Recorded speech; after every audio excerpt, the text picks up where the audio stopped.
Ground fault circuit interrupters, or GFCIs, are designed to protect people from electrical shock by monitoring the current flowing in a circuit. If there is an imbalance between the outgoing and returning current, indicating a leakage to ground, the GFCI should trip, cutting off the power. When a GFCI fails to trip when testing hot to ground, it indicates a problem that requires careful investigation. Several possible causes can lead to this issue. Firstly, incorrect wiring. The GFCI needs to be wired correctly with the hot and neutral wires connected to the line side and the load side connected to downstream devices. Incorrect wiring is a common cause of GFCI malfunction. Secondly, a faulty GFCI. The GFCI receptacle itself may be defective. Even new GFCIs can sometimes be faulty, so it's essential to test with a known working unit. Thirdly, a tripped main breaker. Although the individual circuit breaker for the GFCI might be on, the main breaker could have tripped, affecting the overall electrical supply. Fourthly, multiple GFCIs on the same circuit. If multiple GFCIs are installed on the same circuit, one GFCI tripping might not cause all of them to trip. Each GFCI operates independently. Fifthly, a neutral ground bond. The neutral and ground wires should be bonded together only at the main electrical panel. If there's an unintended neutral ground bond elsewhere in the system, it can prevent the GFCI from tripping. Sixthly, load miswiring. Devices connected to the load side of the GFCI must be wired correctly. Miswiring in any of these devices can interfere with the GFCI's operation. Seventhly, problems upstream. Loose connections or damaged wires upstream of the GFCI can affect its ability to function correctly. Now let's discuss troubleshooting steps to identify and resolve the issue. 1. Test with a different GFCI. Install a new, known working GFCI receptacle to determine if the problem persists. This helps rule out a defective GFCI as the cause. 2. Check for a neutral ground bond. Use a multimeter to measure the resistance between the neutral and ground wires at the main electrical panel. The resistance should be close to 0 ohms, indicating a proper bond only at the panel. 3. Isolate the GFCI circuit. Disconnect the GFCI circuit at the main electrical panel and test the circuit with a multimeter. If the circuit is still live, it suggests a problem elsewhere in the electrical system. 4. Check load wiring. Carefully inspect the connections of the devices connected to the load side of the GFCI.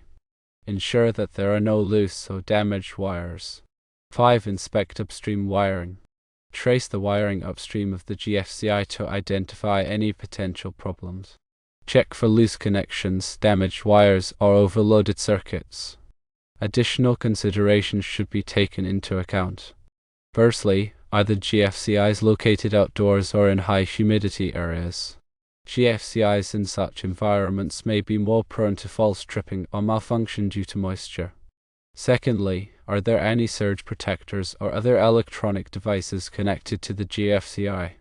These devices can sometimes interfere with the operation of the GFCI. Thirdly, have there been any recent changes to the electrical system, such as renovations or additions?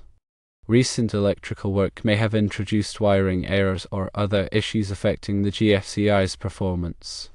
When testing for voltage, it's essential to confirm you have a good hot, neutral, and ground connection.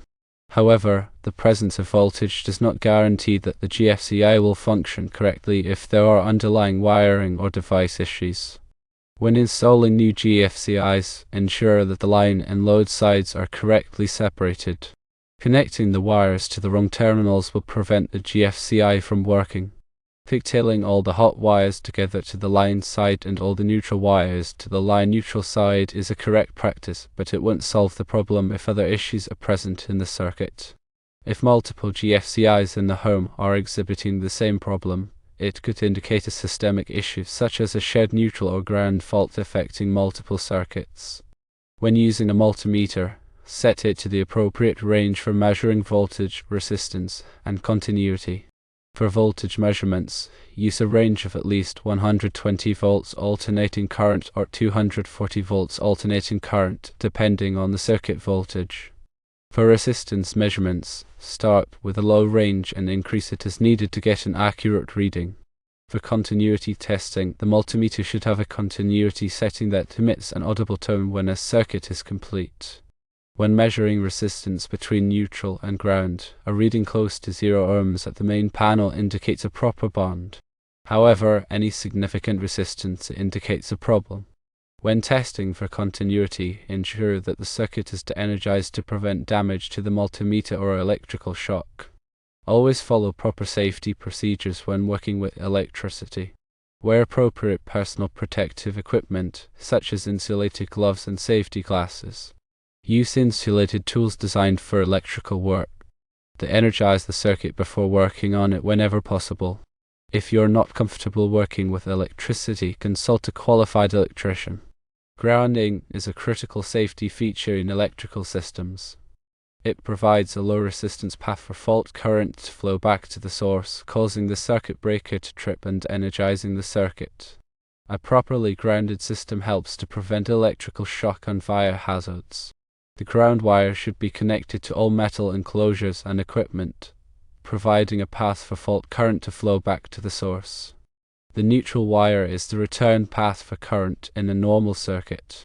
It is typically grounded at the main electrical panel, providing a reference point for the voltage. The hot wire carries the electrical current from the source to the load. It is typically black or red in color. When wiring a GFCI, it's essential to identify the line and load terminals correctly. The line terminals are where the power enters the GFCI, and the load terminals are where the power exits the GFCI and goes to the downstream devices. If the line and load wires are reversed, the GFCI will not function correctly. When testing a GFCI, use a GFCI tester that simulates a ground fault. The tester will inject a small amount of current into the ground wire, causing the GFCI to trip if it's working correctly. If the GFCI doesn't trip, it indicates a problem with the GFCI or the wiring. When troubleshooting a GFCI, start by checking the simplest things first, such as the wiring connections and the circuit breaker. Then move on to more complex troubleshooting steps, such as testing the GFCI with a tester and checking for neutral ground bonds. If you are not able to resolve the problem yourself, consult a qualified electrician.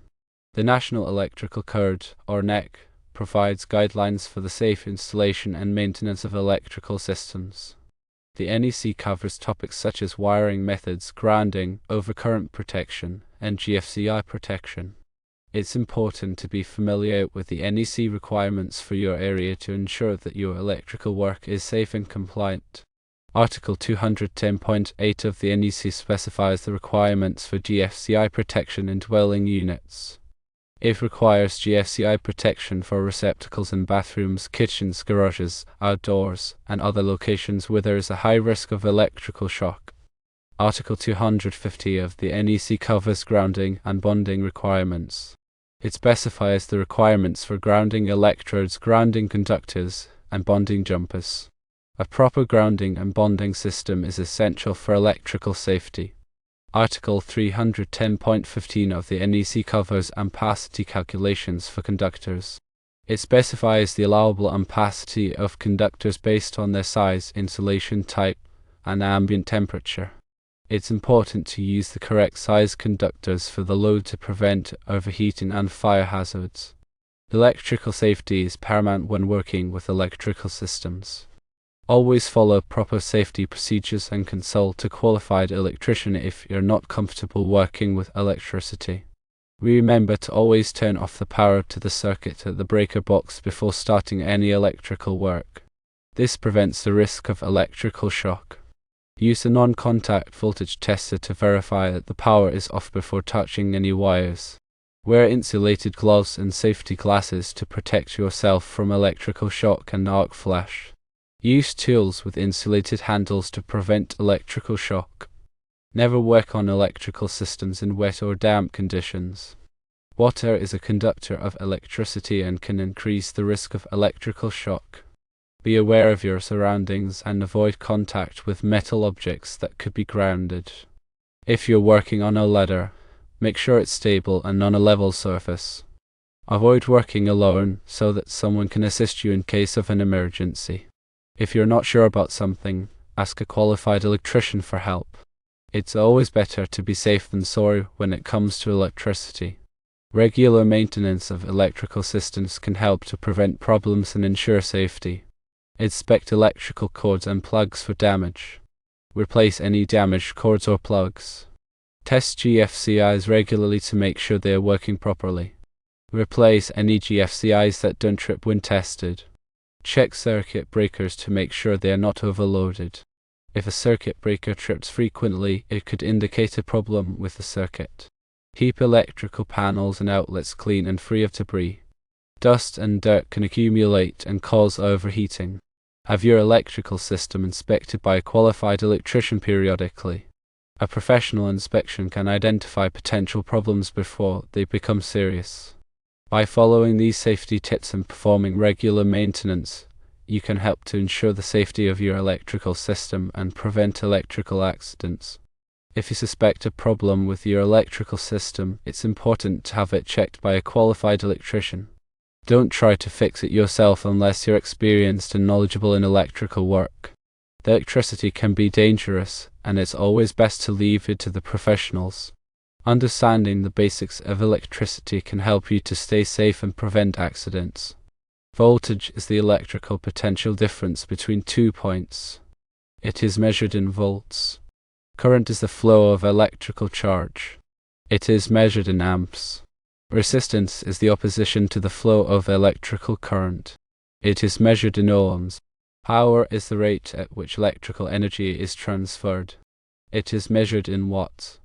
Ohm's law states that the voltage across a conductor is directly proportional to the current flowing through it and the resistance of the conductor. This can be expressed as volts equals amps times ohms.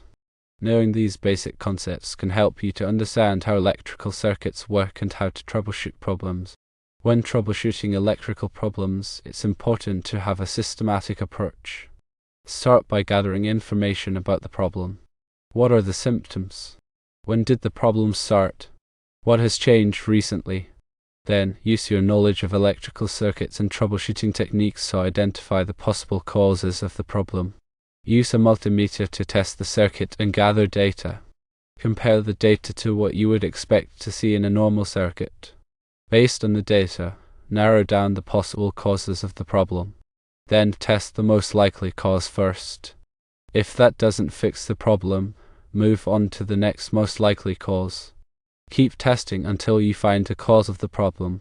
Once you've found the cause, repair the problem. Then test the circuit to make sure it's working properly. By following a systematic approach, you can effectively troubleshoot electrical problems and get your electrical system back up and running. If the GFCIs are failing to trip up to ground even after replacing them and ensuring proper wiring, the issue may stem from a more complex problem within the electrical system. In such cases, it is crucial to conduct a comprehensive assessment of the entire system, paying close attention to grounding, bonding, and neutral connections. A high impedance ground can prevent the GFCI from tripping. This can occur if the grounding conductor is undersized, damaged, or not properly connected. Check the grounding conductor size to ensure it meets the requirements of the NEC. Inspect the grounding conductor for any signs of damage or corrosion. Verify that the grounding conductor is securely connected to the grounding electrode system. A floating neutral can also cause GFCIs to malfunction. This can occur if the neutral conductor is not properly connected to the neutral busbar in the main electrical panel. Check the neutral conductor connection to the neutral busbar. Make sure the connection is tight and free of corrosion. Use the multimeter to measure the voltage between the neutral conductor and ground. The voltage should be close to 0 volts. If the voltage is significantly higher than 0 volts, it indicates a floating neutral. Shared neutrals can also cause problems with GFCIs. This occurs when 2 or more circuits share the same neutral conductor. Shared neutrals can overload the neutral conductor and cause voltage drops, which can interfere with the operation of GFCIs. Identify any shared neutrals in the electrical system. Separate the shared neutrals into separate circuits. Use a separate neutral conductor for each circuit. Harmonic currents can also interfere with the operation of GFCIs. Harmonic currents are non-sinusoidal currents that can be generated by electronic devices such as computers, televisions, and fluorescent lights. Harmonic currents can cause the GFCI to trip even when there is no ground fault. Install harmonic filters to reduce the level of harmonic currents in the electrical system. Use electrical equipment that is designed to minimize harmonic current generation. Transient voltage surges can also damage GFCIs and cause them to malfunction. Transient voltage surges are sudden spikes in voltage that can be caused by lightning, power outages, or switching of electrical equipment. Install surge protectors to protect GFCIs from transient voltage surges. Use electrical equipment that is designed to withstand transient voltage surges. In some cases, a problem may be caused by a combination of factors. It is important to systematically troubleshoot the electrical system to identify all of the contributing factors. If you are unable to resolve the problem yourself, it is best to consult with a qualified electrician. An electrician has the training and experience to safely and effectively troubleshoot electrical problems. Additionally, confirm that the hot-to-ground test is being performed correctly. The test should be conducted using a GFCI tester, which simulates a ground fault condition. Using a multimeter to directly measure the resistance between hot and ground will not properly test the GFCI's tripping function and could be dangerous.